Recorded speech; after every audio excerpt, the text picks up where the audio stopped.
Before starting the project, I was already acquainted with Photoshop and was aware of the basic tools like Move and Snap.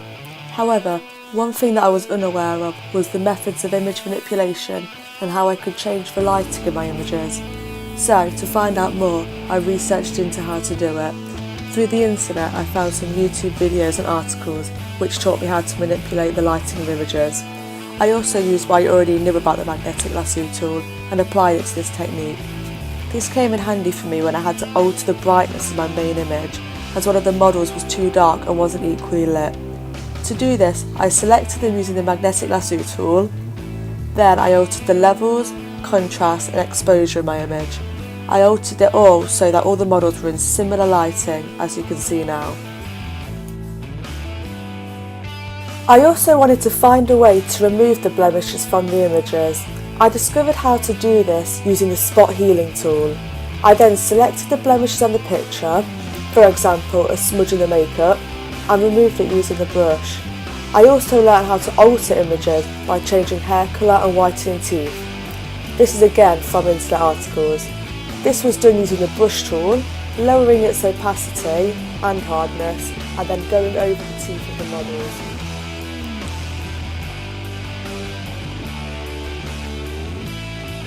For my double page, I wanted to create a rectangular box with jagged edges.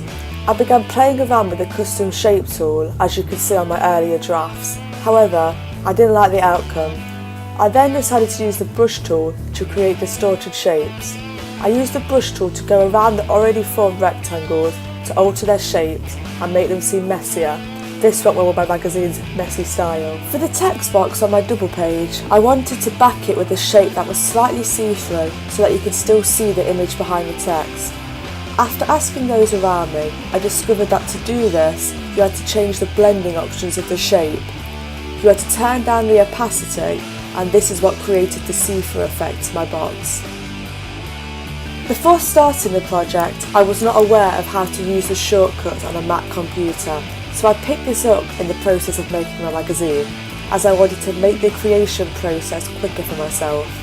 One of the most important shortcuts that I learned was the Command T, which allowed me to alter the sizing of my image. Furthermore, I learned that when resizing an image, you must hold down the Shift key in order to stop the image from becoming pixelated.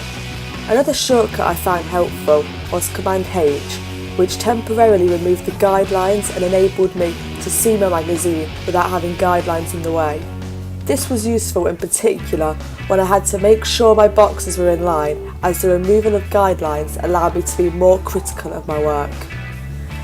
Additionally, in the process of constructing this product, I learnt about utilising cloud storage and storing my work through the internet using a website called WordPress.